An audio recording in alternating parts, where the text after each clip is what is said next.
자, 우리가 요즘 처취 비전이라는 시리즈 설교를 함께 나누고 있는데 이제 얼마 남지 않았습니다. 이제 한 앞으로 2주 정도만 더하고 이 시리즈 설교는 마무리가 될 텐데, 사실은 이 시리즈 설교 외에도 우리가 추구해야 될 교회의 상은 굉장히 많겠죠. 성경 전체적으로 우리가 살펴보면서 어떤 교회를 만들어갈 것인지는 깊이 고민하면서 만들어가야 될 것 같은데, 이제 우리가 15번 정도로 나누어서 함께 말씀을 나누고 있습니다. 우리가 함께 세워가야 할 교회가 어떤 모습이어야 되는가, 이 성경을 근거로 해서 살펴보고 있는데, 오늘은 교회 안에 교회가 있는 교회라는 제목으로 함께 말씀을 나누려고 합니다. 자, 이 설교 제목을 들으면서 여러분이 이런 생각을 하실 수 있을 겁니다. 교회 안에 또 교회가 있다니 이게 도대체 뭔 소린가? 아마 이런 생각을 하게 될 것입니다. 우리 라이트하우스 무브먼트에 있는 교회들이 자주 하는 말 중에 하나가 내가 곧 교회입니다. 우리가 곧 교회입니다. 이런 말을 많이 쓰거든요. 따라할까요? 내가 곧 교회입니다. 여러분, 한 사람 한 사람이 교회라는 말이에요. 그리고 우리가 곧 교회입니다. 우리가 곧 교회입니다.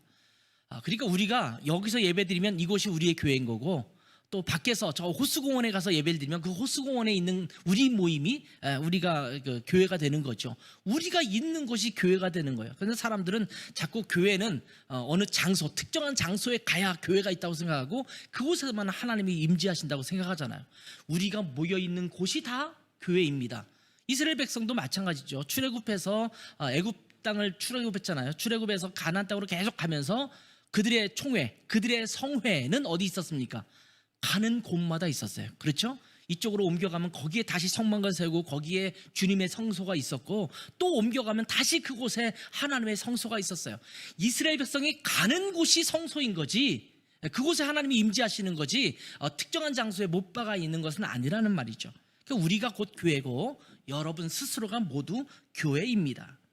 교회라는 것은 건물이 아니라 특정한 장소라고 하는 사람들이 참 많기 때문에 교회는 건물이 아니라는 것을 다시 한번 확인하는, 강조하는 그런 말입니다. 예수 그리스도를 구세주와 주님으로 모신 사람들이 함께 모이는 모임, 이것이 바로 교회입니다. 이것이 성경적 진리이기 때문에 우리가 그렇게 고백하는 거예요. 우리가 곧 교회이고 내가 곧 교회입니다. 이렇게 말하는 거예요. 자, 오늘 사실은 설교는 자막이 좀 있어야만 좀 좋은 그런 설교인데 좀 아쉽기는 한 것 같아요. 자, 우리가 교회라고 생각한다면 보통 가시적 교회, 제도적 교회, 가시적 교회라는 것은 눈으로 보이는 모습이죠. 또 제도적 교회라는 것은 어떤 특정 제도를 갖고 있는 거예요. 예를 들면 담임 목사가 있고 부목사가 있고 장로, 권사, 집사, 이런 직분자가 있는 교회를 떠올립니다. 이것이 가시적이고 제도적인 교회입니다. 또 강대상이 있고, 오늘 강대상을 예쁜 걸로 이렇게 바꿔놨는데, 이 강대상이 있고 잘 꾸며진 예배당이 있고, 그런 교회를 우리가 떠올립니다. 이것이 가시적인 교회예요. 또 제도적인 교회입니다. 그러나 교회는 예수님을 믿는 사람들의 공동체를 교회라고 말합니다. 여러분 혹시 교회를 헬라어로 뭐라고 말씀하는지 아십니까? 헬라어 단어, 아마 교회 좀 다녀서 보신 분들은 굉장히 자주 들었음직한 그런 단어예요. 헬라어로 교회를 뭐라고 그래요? 에클레시아. 오늘 그 설교의 내용의 일부 내용들은 여러분 주보의 칼럼 1면에도 나와 있어서 거기에 보면 좀 참조가 될 것 같아요. 아무튼 에클레시아라는 헬라어 단어가 사용됩니다. 그런데 이 에클레시아라는 단어는 불러냄을 입은 사람들이라는 단어인데, 그런 뜻인데 헬라 사람들이 일반적으로 사용하던 단어입니다. 여러분, 일반적인 용어들이 교회 안에 들어와서 마치 교회 용어인 것처럼 바뀐 것들이 많거든요. 그 중에 대표적인 것 중에 하나가 집사라는 말입니다. 집사. 교회 안에 집사가 있잖아요. 원래 옛날부터 기독교가 이 땅에, 이 조선 땅에 들어오기 전부터 집사라는 호칭이 있었습니다. 큰 집에 일을 보는 사람들 있잖아요. 큰 집에 총무 역할을 하면서 일을 보는 사람을 집사라고 그랬어요. 어느 집의 집사다, 이렇게 말하면 그 집에서 일을 하는 사람이에요. 집이라는 말은 잡을 집자고 사자가 일사자거든요. 그러니까 일을 잡은 사람들, 마치 총무 같은 역할을 하는 사람을 집사라고 칭했습니다. 이것이 헬라어도 마찬가지예요. 디아콘이라는 디아콘이라는 말이 그냥 일을 하는 일꾼이라는 뜻이에요. 그런데 교회 안에서 계속 집사라는 직분을 주다 보니까 집사 그러면 요즘은 다 교회 직분으로 생각하지 일반적인 가정의 집사라고 생각하지 않잖아요. 그런 것처럼 교회라는 단어도 마찬가지입니다. 원래 헬라 사람들은 민주주의가 발달돼 있잖아요. 그리스가 민주주의가 많이 발달돼 있는 데인데 이 아테네나 이런 데서 민주주의적인 결정을 하기 위해서 각 집마다 사람들을 불러서 어떤 결정하기 위한 모임을 모일 때 이것을 에클레시아라고 말했어요. 그러니까 모임이에요, 모임. 그런데 교회의 모임을 크리스티 에클레시아, 그러니까 그리스도적 에클레시아, 그리스도적 모임이라는 단어를 사용하기 시작하면서 나중에는 크리스티라는 말, 앞에 그리스도적이라는 말 빼도 에클레시아 그러면 교회라는 말로 이해하기 시작했습니다. 에클레시아라는 원래 모임이라는 거예요. 어떤 건물이 아니라 우리가 함께 모이는 그 모임, 이것을 교회, 에클레시아라고 말하는 것입니다. 자, 근데 제가 오늘 제목을 교회 안에 교회가 있다 이런 표현을 했잖아요. 교회 안에 교회라는 말은 도대체 무슨 말인가? 이것을 좀 설명하려고 하는데 오늘 좀 역사 얘기를 좀 하겠습니다. 제가 독일에서 살다 왔잖아요. 그러니까 독일에 대해서 조금 알겠죠. 20년을 살았으니까 조금 알고 있어요. 근데 제가 목사니까 또 기독교 역사는 더 잘 알겠죠. 독일에 종교개혁이 일어나고 또 루터교회가 생겼어요.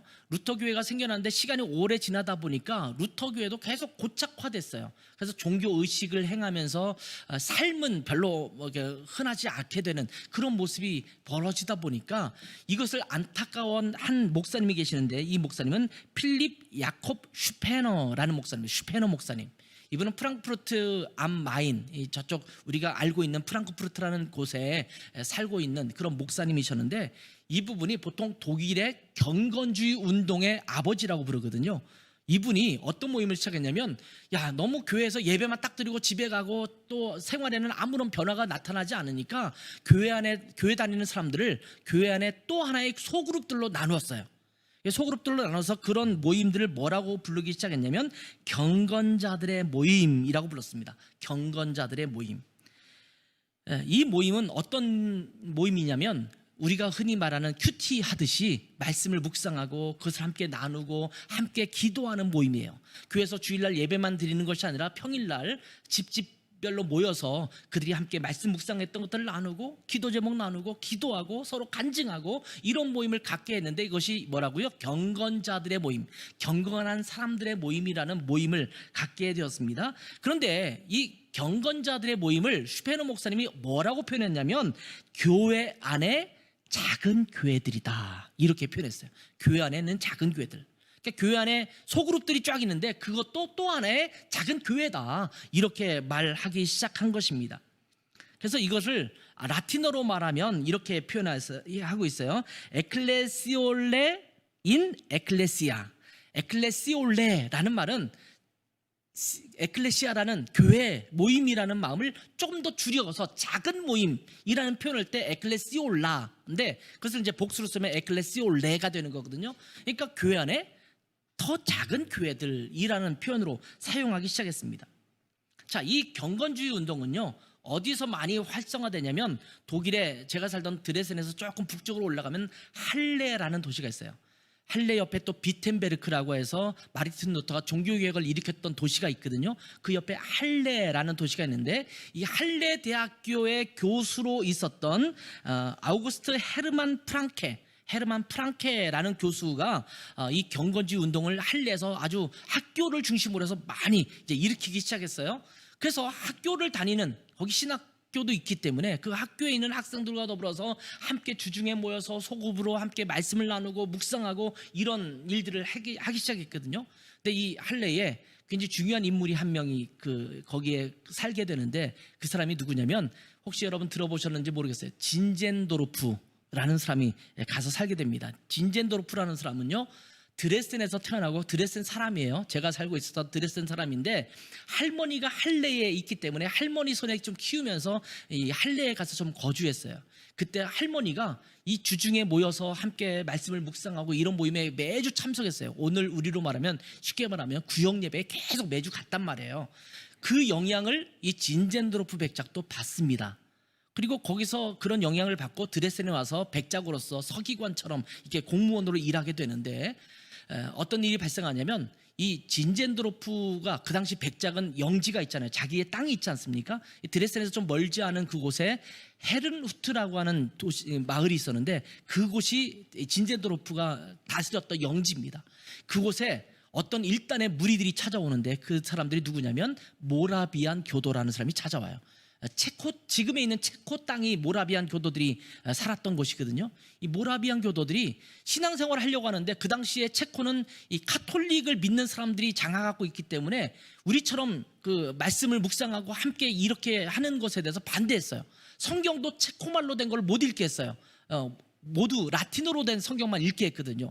그런 것들을 피해서 말씀 묵상하고 그러는 사람들을 핍박하니까, 그 카톨릭의 핍박을 피해서 이 독일 지역에 있는 헤르누트라는 지역으로 넘어오게 되는데, 마침 진젠도르프가 경건주의 운동에 영향을 받았다고 했잖아요. 이 사람들과 딱 맞아떨어지면서 거기에 헤르누트 형제 공동체라는 것이 생기고, 거기에서 정말 의미 있는, 정말 경건하게 살고자 하는 그리스도인의 무리들이 생기기 시작합니다. 거기서 굉장히 큰 발전을 하게 되고 꽃을 피우게 되는데, 그 헤르누트에서 밴드라는 모임을 갖기 시작해요. 이 밴드가 뭐냐면 에클레시올레 인 에클레시아, 교회 안에 작은 교회들이라는 모임인데, 그를 이름을 뭐라고 붙였냐면 밴드. 혹시 여러분 밴드가 무슨 뜻인지 아세요? 여러분 인터넷 SNS도 보면 밴드라는 앱이 있잖아요. 그게 어떤 묶는다라는 거거든요. 이게 한 묶음으로 묶는 거예요. 근데 독일어는 이제 반트라고 발음하는데, 반트라는 모임을 갖기 시작하는데, 이 헤르누트와 또 모라비안 교도들에 대한 관심을 갖고 있었던 또 한 사람이 있었어요. 그 사람이 잔 웨슬리라는 사람이에요. 여러분 잔 웨슬리 아십니까? 누구죠? 영국에 있는 사람인데 감리교회의 창시자입니다. 이 사람이 너무 이 밴드라는 것과 이 헤르누트 또 모라비안 교도들의 신앙이 너무 감명 깊었기 때문에 헤르누트에서 몇 개월을 지내요. 그러면서 밴드, 반트라는 걸 보고 다시 영국으로 들어가서 영국의 자기 교회들 안에서 뭘 만드냐면 밴드라는 소그룹을 만듭니다. 이것을 한국말로 뭐라고 번역하냐면 속회라고 번역했어요. 감리교회는 구역 예배를 속회라고 하잖아요. 그 속회가 밴드라는 모임이에요. 이 밴드라는 모임은 어디서 왔냐? 독일의 헤르누트에서 온 거고, 이 헤르누트의 밴드라는 모임은 아까 말한 것처럼 교회 속의 작은 교회들이라는 표현에서 나온 말이에요. 제가 좀 길게 역사를 좀 말했지만, 우리가 교회별로 구역 예배드리지 않습니까? 구역 모임 갖고 속회를 갖고, 또 어떤 교회는 요즘은 이제 구역 모임이라는 표현보다는 목장이라는 표현을 갖고 있지 않습니까? 그 목장이나 순 이런 표현을 갖고 있는 것이 모두 이런 표현의 다른 표현들이에요. 그러니까 이것들은 다 어떤 모임이에요? 교회 안에 작은 교회들이에요. 맞습니다. 여러분 구역 모임이 뭐냐? 교회 안에 작은 교회들인 거예요. 목장이 뭐냐? 교회 안에 작은 교회들입니다. 우리 라이트하우스 고향교회는 이 작은 모임을 뭐라고 부르기로 했다고요? 우리 모임이라고 했어요. 다구리, 소우리 이렇게 말하는 것처럼 우리 모임이에요. 저는 목장이라는 말을 쓰려고 했었는데, 저도 예전에 한번 말했지만 대관령이라든지 이런 데 대관령 목장 가보시면 수만 마리의 소와 양이 있더라고요. 너무 크잖아요. 한 교회다, 예를 들면 수만 명이 교회가 성도로 다닌다 그러면 그 교회가 그냥 한 목장이잖아요. 그래서 목장이란 말은 너무 크다. 생각해 보니까 소우리, 다구리처럼 조그만 우리를 지어서 거기에 짐승들이 들어간 그것을 본따서 이제 우리 교회에서는 우리 모임이다라고 부르려고 합니다.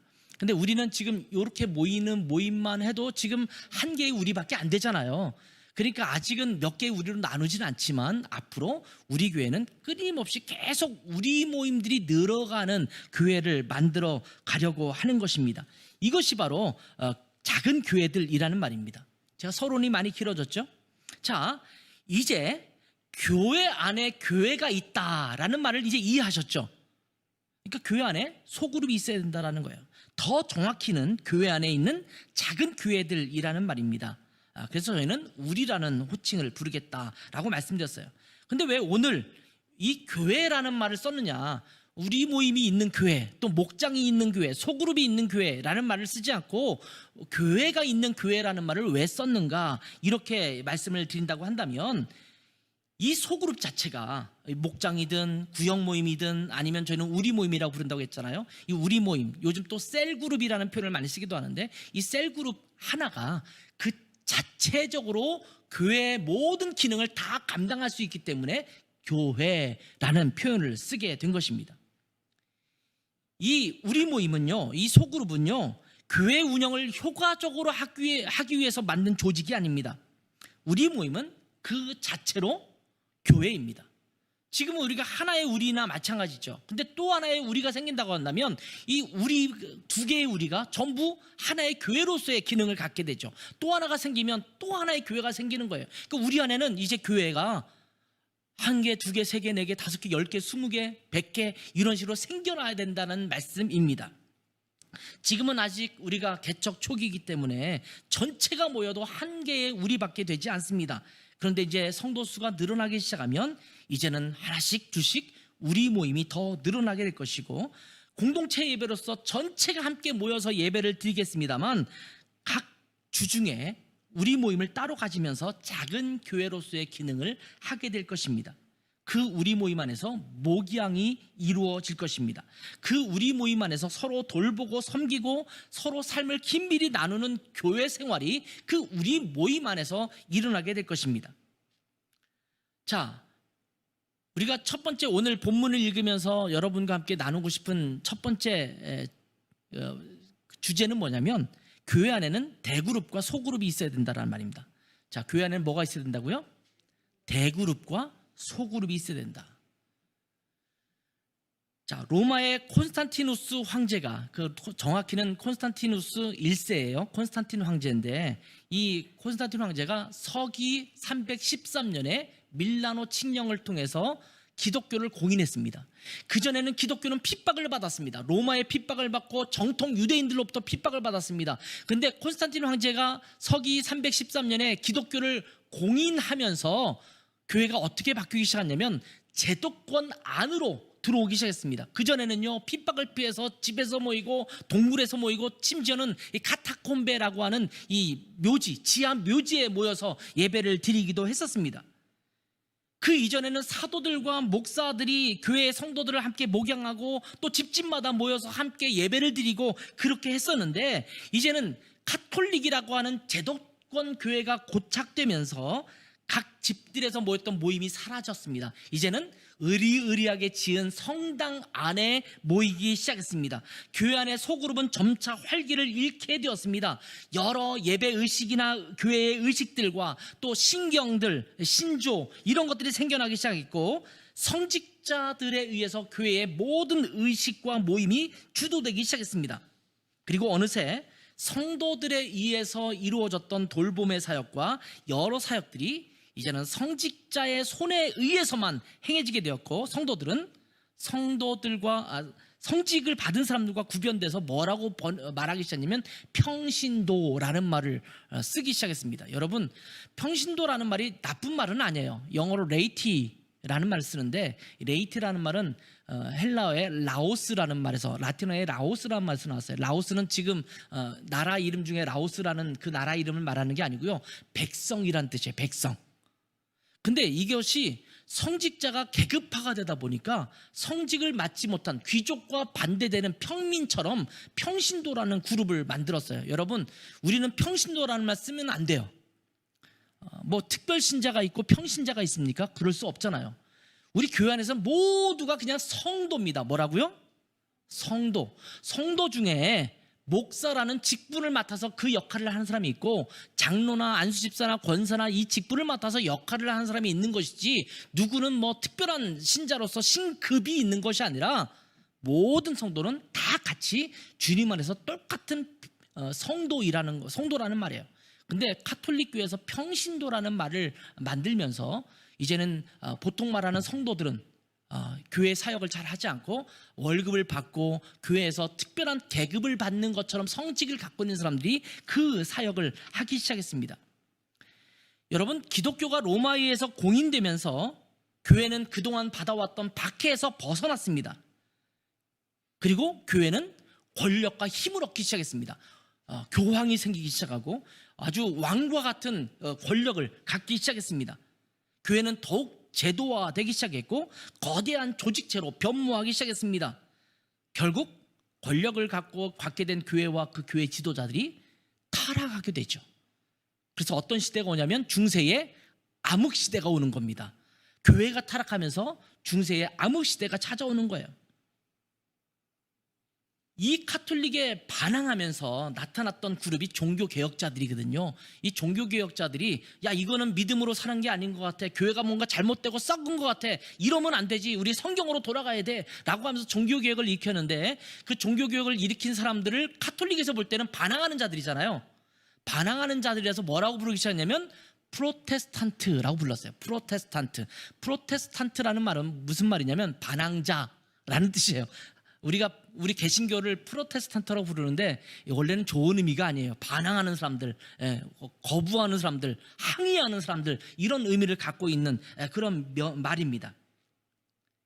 그러면서 교회 안에 또 셀그룹이, 또 소그룹이 다시 활성화되기 시작했고, 아까 말한 것처럼 뭐 이 경건주의 운동자들이라든지 아니면 헤르누트라든지 이런 데서 그것이 일어나기 시작했지만, 이제 지금 또 교회가 더 부흥하면서 점차 또 그것이 사라지기 시작했어요. 교회가 대형화되기 시작하면서 사라지기 시작했습니다. 교회는 교회의 모든 성도가 함께 모이는 대그룹 모임이 있어요. 주일 예배로 함께 드리잖아요. 그때는 영광스러운 하나님, 존귀한 하나님, 거룩하신 하나님, 감히 눈으로 볼 수 없는 하나님의 영광스러움을 보여주는 것이 함께 모이는 예배예요. 그때는요 성가대도 있고 우렁찬 찬양도 있고 뭐 파이프 올겐 소리도 있고 이러면서 하나님의 어미하심을 함께 경험하고 누리는 거예요. 대그룹에서 그런 것들을 함께 경험합니다. 그런데 그것만 있는 것이 아니라 이제 성도들이 몇 명씩 적은 인원수로 모여서 함께 삶을 나누고 서로를 돌봐주고 하는 소그룹 모임이 또 함께 균형을 이루어야 됩니다. 교회는요 대그룹과 소그룹이 함께 균형을 맞출 때, 이 두 그룹이 잘 균형을 맞을 때 건강한 교회로 자라날 수 있는 것입니다. 사도행전 2장 46절에 보면 이런 표현이 나옵니다. 사도행전 2장 46절, 우리가 지난주까지도 계속 많이 살펴봤던 본문인데요, 이렇게 기록됩니다. 날마다 마음을 같이하여 성전에 모이기를 힘쓰고. 어디 모였다고요? 성전에 모였어요. 이건 대그룹이에요. 대그룹. 성전에 모이면 뭐 의리의리한 성전에 모여서 함께 제사 드리고 예배 드리고 했겠죠. 그리고 그 뒤에 뭐라고 되어 있냐면 집에서 떡을 떼며 기쁨과 순전한 마음으로 음식을 먹었다. 제가 예전에 이 부분을 설교할 때 이 집에서라는 표현, 한국 성경에는 집에서 이렇게 되어 있지만 영어나 원어, 헬라어 원어 성경을 보면 각 집들에서 이렇게 표현되어 있어요. 그러니까 집집마다 모여서 그들이 또 함께 모임을 가졌다라는 거예요. 성전에 모이는 대그룹 모임과 집들에서 함께 모이는 소그룹 모임이 함께 병행하고 있음을 보여주고 있는 것입니다. 예루살렘 교회는 그러한 균형을 갖고 있었던 교회입니다. 마치 이런 거예요. 여러 교회들이 있지만 이 각 교회들마다 하기 어려운 것들이 있잖아요. 그래서 그 하기 어려운 일들은 함께 교제하는 교회들이 연합해서 어떤 것을 구성하냐면 각 교단을 만들죠. 총회 같은 걸 만들어요. 그리고 그 총회에서 같은 일을 합니다. 예를 들어서 개교에서 우리 어린아이들과 청소년들을 위해서 교육하기 위해서 공과를 만들고 커리큘럼을 만들려면 어렵잖아요. 그런 일들은 누가 해요? 교회들이 연합해서 총회를 구성해서 거기서 전문가들이 교육과정도 만들고 공과도 만드는 거예요. 선교를 좀 하기 위해서 선교사를 뽑아서 또 보내주고 싶은데 각 교회마다 선교사를 뽑아서 훈련시키기가 어렵잖아요. 그러면 그것은 또 교회들이 연합하는 총회에서 또 선교단체를 만들어서 거기서 모아서 훈련시키고 또 그들을 잘 이렇게 판단해서 또 선교사로 파송하는 일을 하게 되는 겁니다. 이런 것들이 교단에서 하는 일이잖아요. 그런 것처럼 또 목사를 세우려면 개교에서 어떤 사람을 우리 교회 목사로 세워야겠다라고 하는데 이 사람을 목사로서 훈련시키기가 어렵잖아요. 개교회가 하기는 어렵거든요. 그래서 교단을 만들어서 거기에 총회 신학교를 만든 다음에 거기에 보내서 훈련을 받게 하도록 하는 거죠. 교회도 마찬가지입니다. 우리 모임이 다 있지만 우리 모임에서 어린아이를 전문적으로 돌볼 수 있는 일을 다 할 수 없잖아요. 우리 모임들이 각각 선교사를 또 파송하거나 그러기가 어렵잖아요. 그런 것들은 어떻게 한다고요? 그것이 연합해서 교회 공동체 안에서 함께 교회 학교도 만들어 놓고 또 선교사 또 훈련도 시키고 이런 일을 교회 공동체에서 하게 되는 것입니다. 그러니까 교회 안에 있는 작은 교회들, 우리 모임, 이런 모임들에서도 한 교회로서의 역할을 충분히 감당할 수 있지만 좀 더 본격적이고 체계적인 어떤 일들을, 사역을 하기 위해서는 그 교회들이 연합하는 전체 교회 공동체의 사역이 필요하다라는 것입니다. 일주일에 한 번 우리 교회 모든 성도들은 공동체 예배에 함께 모여서 예배할 것입니다. 뿐만 아니라 이제 각 소그룹으로 나눠서 우리 모임들에 모여서 그들이 서로를 돌보고 서로를 격려하고 서로를 목양하는 일들이 우리 모임 안에서 이루어지게 될 것입니다. 교회는 이러한 대그룹과 소그룹이 균형을 이뤄 나가야 합니다. 그래서 교회 공동체 안에는 그 안에 작은 교회들인 셀그룹, 우리 모임이 한 교회로서의 모임을 해나가야 건강한 교회가 되는 것입니다. 저희 라이트하우스 구호양교회가 그런 교회가 되기를 바랍니다. 두 번째 함께 나눌 주제는 뭐냐면 우리는 하나님의 가족으로서 서로 연결해서 교회를 이룬다라는 겁니다. 뭐라고요? 하나님의 가족으로서 서로 연결해서 교회를 이룬다. 자, 오늘 본문을 보면 에베소 교회를 향하신 바울 사도의 편지입니다. 에베소 교회에는요, 유대인들보다는 헬라인들이 많이 있었습니다. 헬라인을 비롯해서 이방인들이 많이 있었던 그런 교회입니다. 유대인들은 어떻게 생각하냐면 이스라엘 백성들만 하나님께 선택받은 백성이고 이방인들은 하나님 앞에 버림받은 백성이라고 생각했어요. 그런데 하나님은 이방인들도 예수 그리스도로 말미암아 구원받아 하나님의 자녀, 하나님의 백성이 되게 하셨습니다. 자, 그래서 오늘 본문 2장 19절 보면 이렇게 말하죠. 그러므로 이제부터 너희는 외인도 아니요 나그네도 아니요 오직 성도들과 동일한 시민이요 하나님의 권속, 하나님의 가족이라고 말하고 있는 겁니다. 이방인이었는데 마치 이스라엘 백성이 하나님 앞에 선택받은 것처럼 너희도 하나님의 백성이 되었다라는 겁니다. 하나님의 가족 공동체의 일원이 됐다고 말합니다. 그리고 이어서 21절 22절에 보면 그의 안에서 건물마다 서로 연결하여 주 안에서 성전이 되어가고 너희도 성령 안에서 하나님이 거하실 처소가 되기 위하여 그리스도 예수 안에서 함께 지어져 간다, 이렇게 말합니다. 그러니까 예수님을 믿는 성도 한 사람 한 사람이 어떻게 돼요? 서로 독자적으로 있는 게 아니에요. 연결됩니다. 여러분, 불교를 믿는 사람들은 서로 연결되지 않아요. 그냥 사찰에 가서 300배를 한다든지 108배를 한다든지 뭐 이렇게 절을 하고 또 불공을 드리고 이렇게 하면 되는 거잖아요. 근데 예수 믿는 사람들은 예수 믿으면서 동시에 한 개인이 다른 성도들과 연결된다, 이렇게 성경에 표현하고 있습니다. 그래서 함께 교회를 이룬다라고 말하고 있는 것입니다. 마치 벽돌 하나하나가 서로 연결되고 쌓여서 하나의 건물을 이루듯이 한 사람 한 사람이 서로 연결되어서 교회를 이룬다라는 겁니다. 우리는 하나님의 가족입니다. 여러분, 가족에는요 대가족이 있고 핵가족이 있습니다. 대가족은 뭐예요? 할머니, 할아버지, 또 자녀들, 또 손주들까지 다 모여있는 그런 가족을 대가족이라고 하죠. 핵가족은 미혼, 결혼하지 않은 자녀들을 둔 부부, 이런 사람들을 핵가족이라고 말해요. 그러니까 자녀들이 있어도 결혼하지 아직 하지 않았으면 그 사람들이 핵가족이죠. 저 같은 경우는 저희 두 부부와 두 아들이 아직 결혼 안 했으니까 4명이 핵가족이에요. 확장되면 거기에는 우리 형들의 가족이나 아니면 우리 처갓집의 가족들이나 이런 사람들이 다 또 가족이 되는 거죠. 이것이 하나의 가족을 이루는 거잖아요. 근데 핵가족은 거기서 결혼하지 않은 자녀들을 두고 있는 부부들이 핵가족을 만들게 되는 거예요. 그런 것처럼 교회도 마찬가지입니다. 우리 모임은요 하나의 핵가족이에요. 그리고 이 핵가족들이 모이면 함께 명절 때 가족들이 모여서 잔치하듯이 주일마다 함께 모여서 예배하고 함께 만나서 교제하는 것이 바로 우리 작은 교회들이 모이는 공동체 모임입니다. 이것이 바로 하나님의 가족으로서의 교회의 모습입니다. 우리는 하나님의 가족으로서 서로가 서로를 연결해서 교회를 이룬다라는 것입니다. 마지막으로 우리가 좀 기억해야 될 또 하나의 주제는 뭐냐면 예수님이 머리 되신다라는 거예요. 머리 되신 그리스도를 중심으로 서로 연결하고 결합돼서 그리스도의 몸을 자라가게 하는 교회가 되어야 된다라는 거예요. 머리 되신 그리스도를 중심으로 해서 서로 연결하고 결합돼서 그리스도의 몸을 자라게 하는 교회. 자, 이렇게 하나님의 가족으로서 하나 된 교회 공동체는 그리스도의 몸이라고 성경은 표현합니다.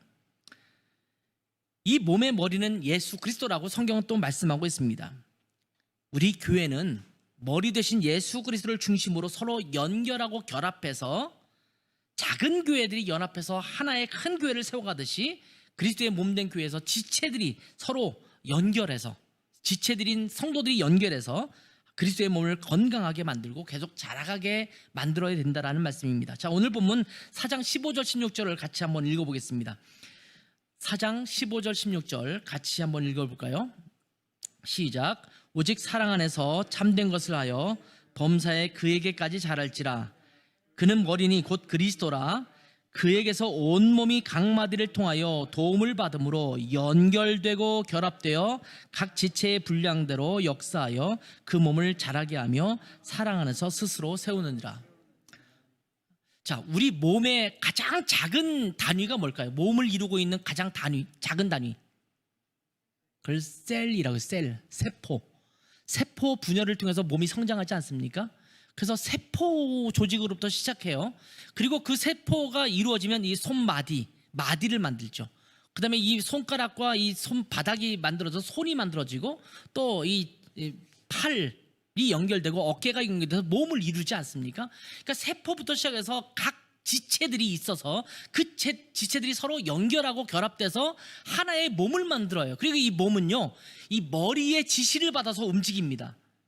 머리가 지시를 할 때 이 손가락이 잠깐만 기다려봐, 내가 네 말을 들을지 안 들을지 한번 생각해보고 이러는 손가락이 있습니까?